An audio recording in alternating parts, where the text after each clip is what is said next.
Good morning, good afternoon, good evening from wherever you're watching us from. This is Parenting Corner. Coach Collins here. Welcome. Our children want to be rich. The question is, why do they want to be rich? Do they understand what richness is? Do they understand what wealth is? We want to look at two types of richness. There is the material wealth, the money, the materials that all of us are looking for to make ourselves comfortable. That is the richness that our children are looking for. And that is what they see. And that is what we've also shown them. But do they understand how it is looked for, how it is maintained, how it is reinvested?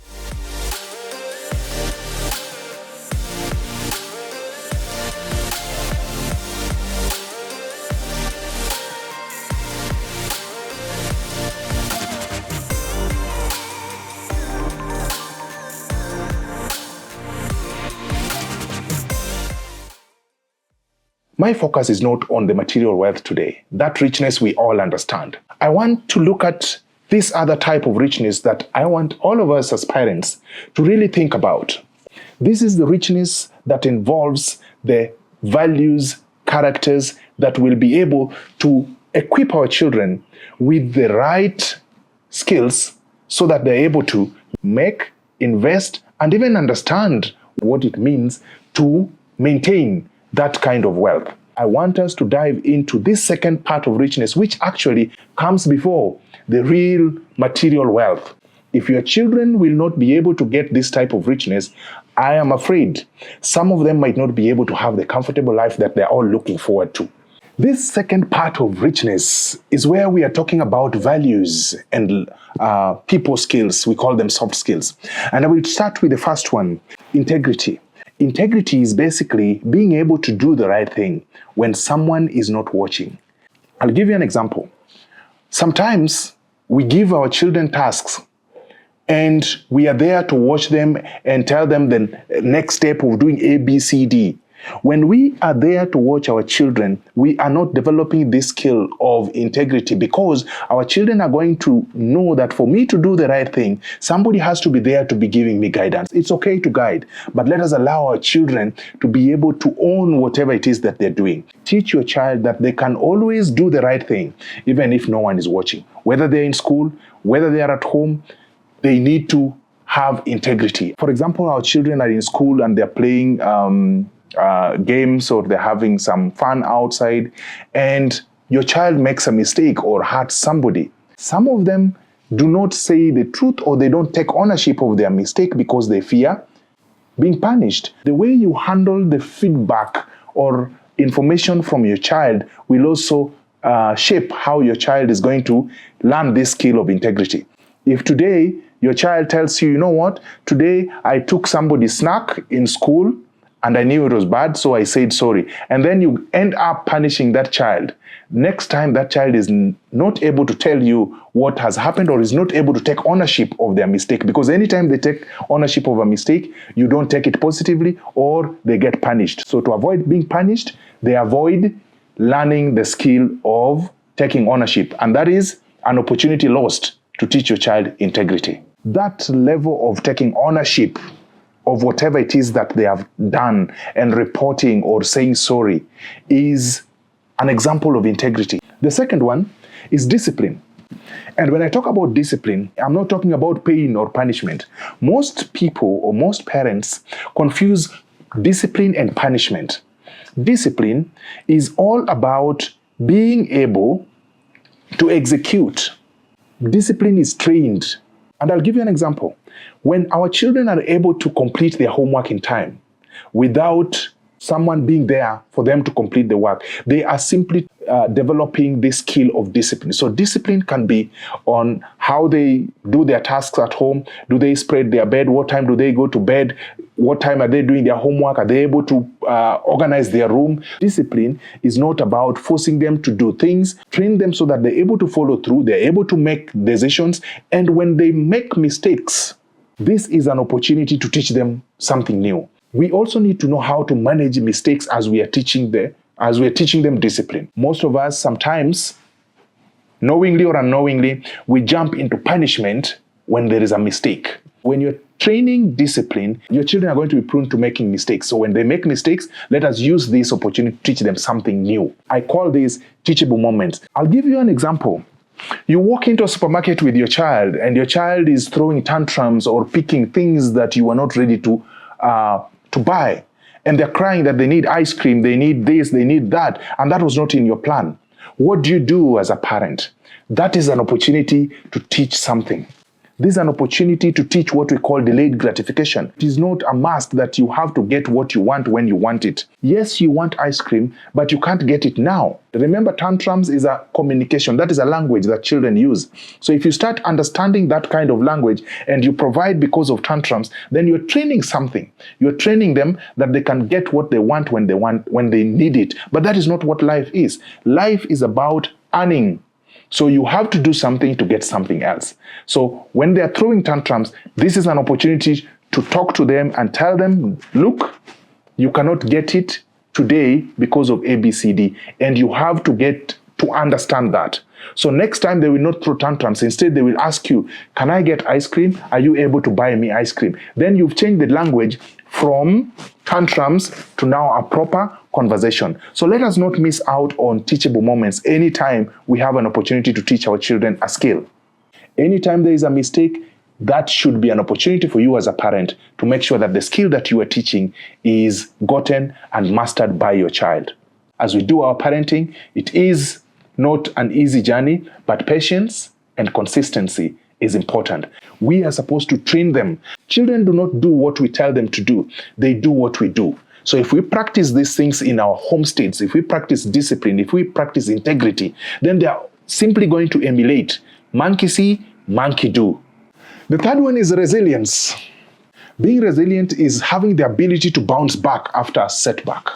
They are always having setbacks, small setbacks, which look small to us, but for them it's big. I'll take an example of grades. Sometimes our children come from school and they have not gotten the right grade. You feel they have disappointed you. They feel they have disappointed themselves. And for example, depending on your definition of a good grade, your child comes home with a D or a C, whatever the grade, and both of you are not happy with the grade. Most parents jump into judgment. They jump into punishment. The best thing is always separate the child from the grade. Bring the child to your side as a parent, have the grade as the subject, and the two of you work together towards the grade. Discuss that grade. Discuss the strategies. We are going to work together to change this B into an A. We are going to work together to change this C into a B.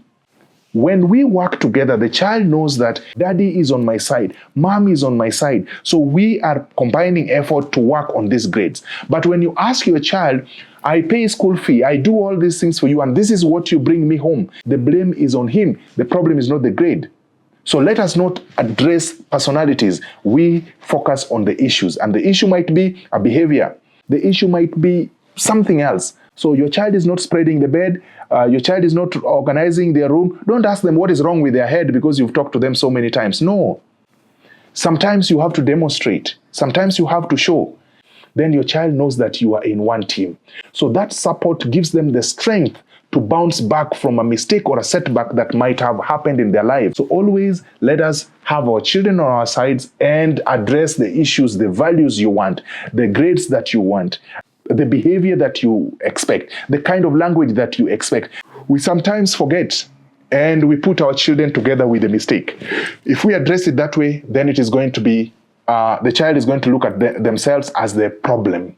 But we do not have our children as problems, we just have them as people that we can guide.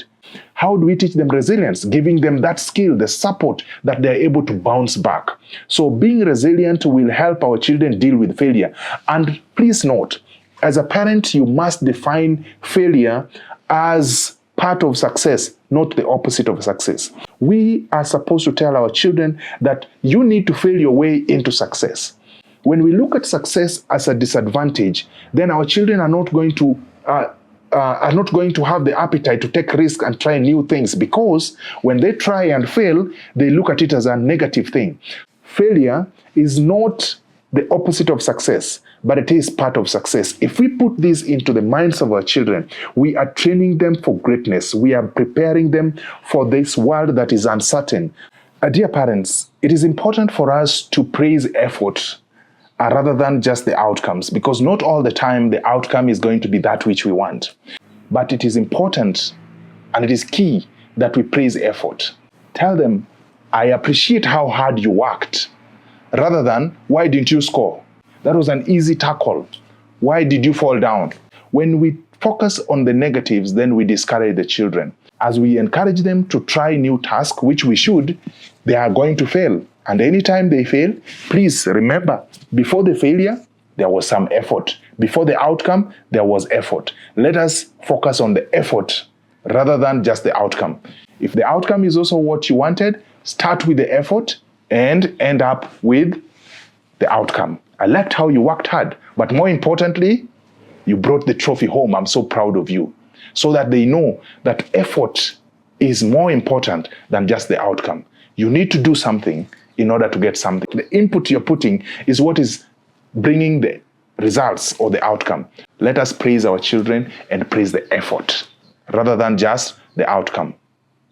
The last but not the least is the value of responsibility. Responsibility is wide, but I will just look at being able to do the things that you're supposed to do. I've given an example of arranging the room. When do you do your homework? How do you arrange? How do you even respond to questions? How do you arrange your room? How do you arrange your books? You know, when do you sleep? Do you have a schedule? Do you follow your schedule? Taking responsibility. Not that today you have school shoes, you have a school bag, you go to school in the evening, you don't know where your shoes are, you don't know where your books are. You as a parent, you're always buying uniform, you're always buying maybe an excess book or a pen because your child has not learned the value of responsibility. And that also will bring me into a skill of teaching our children the value of things. Sometimes they don't take responsibility because they have not been taught the value. And this comes from giving them what they want when they want it. And that means they're not attaching value to those things that you give them. So as we teach them responsibility and we train them into being responsible, taking care of their things are just but the basic parts of being responsible. Their books, their homework, their belongings, their toys. How do they clean up? You know, their room and everything. Those are the basics of teaching responsibility. But as they get responsible about materials, they also need to know the values that are attached to those materials. How do we teach them values?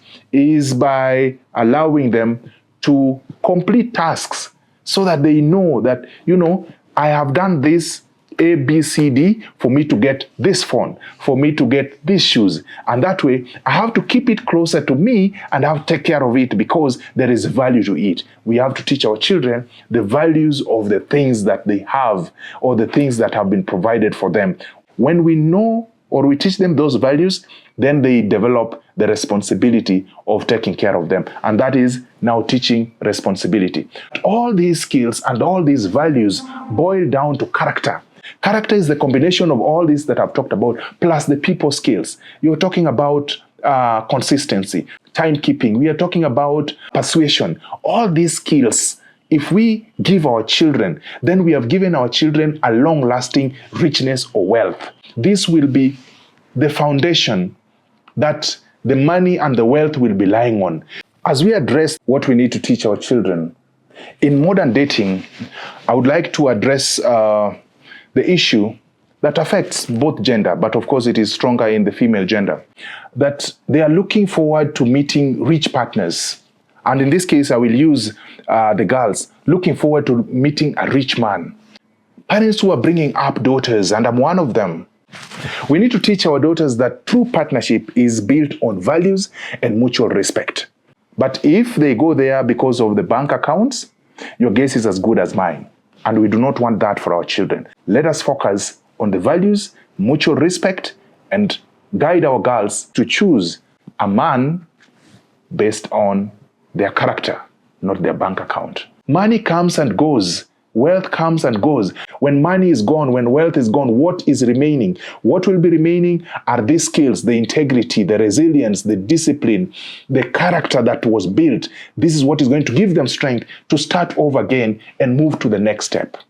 The most important wealth that we can give our children is not the trust fund, but it is a strong character. This way, they will be equipped with the right skills and values to help them navigate the ups and downs of life. You might miss the material wealth, but let our children not miss this richness of values and skills. Let us build the second richness. Let your child be a rich child. I hope this helps you to look at your parenting style differently. Thank you. Until next time. See you.